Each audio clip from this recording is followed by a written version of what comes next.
Good evening বন্ধুরা, কেমন আছো তোমরা? আশা করি ভালো আছো, আর আমিও ভালো আছি তোমাদের আশীর্বাদে। তো দেখো, আজকে ছোট্ট একটা মিনি ব্লগ নিয়ে চলে আসলাম তোমাদের সামনে। তো এখন আমরা চুরমুর খাবো। তো আমাদের সঙ্গে আজ কি হয়েছে শোনো। আজ আমরা ডিউটি দিয়ে যখন ঘরে যাচ্ছিলাম, তখন রোজই তো ফুচকার দোকান দেখি, মাঝে মধ্যেই খাই। তো আজকে আমাদের খাওয়ার কোনো প্ল্যানিং ছিল না। তো আমরা ডিউটি দিয়ে বেরিয়ে যাচ্ছি ঘরের দিকে। তো আমাদের যেই বাসটা আমরা যাই, তো আমরা রাস্তার আধা আধিতে পৌঁছানোর পরে বাসটা চলে গেল আমাদের। তখন আমার সঙ্গে যে আমার বান্ধবী, তো বান্ধবী বলতেছে যে চল ফুচকা খাবো। তা আমি বলছি না, ফুচকা তো খাবো না, চল চুরমুর খাবো।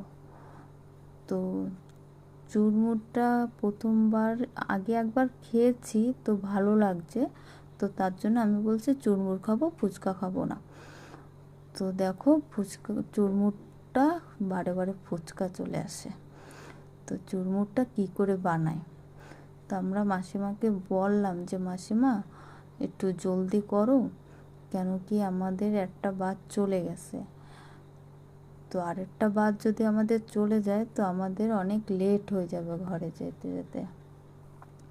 তো মাসিমা বলল হ্যাঁ জলদি করতেছি, দাঁড়াও এখনই হয়ে যাবে। কিন্তু মাসিমা এত গল্প করতেছে পাশে একটা লোকের সঙ্গে, কিন্তু কাজও করতেছে সঙ্গে, খালি গল্প করতেছে ওরকম না, কাজও করে যাচ্ছে আর গল্পও করতেছে। তো আমরা বারে বারে করে বললাম যে মাসিমা জলদি করো জলদি করো। তো মাসিমা বলছে হ্যাঁ এক্ষুনি হয়ে যাবে, এক্ষুনি হয়ে যাবে। তো দেখো, ওই যে চুরমুরটা এখন মাখাবে। তো ধনেপাতা কেটে নিল, পেঁয়াজ কেটে নিল, এখন দিচ্ছে লঙ্কার গুঁড়ো। তো লঙ্কার গুঁড়ো দেওয়ার পরে দেখি আর কি দেয়, কি দিচ্ছে, ও প্লেট প্লেট বের করলো। তখন চুরমুরটাকে মাখাচ্ছে, আরও কিছু কিছু দেবে কিন্তু সবটার তো নাম জানি না। তো মাখানোর পরে দেবে এখন আমাদের, হ্যাঁ হয়ে গেছে কমপ্লিট। তখন প্লেটে দিচ্ছে।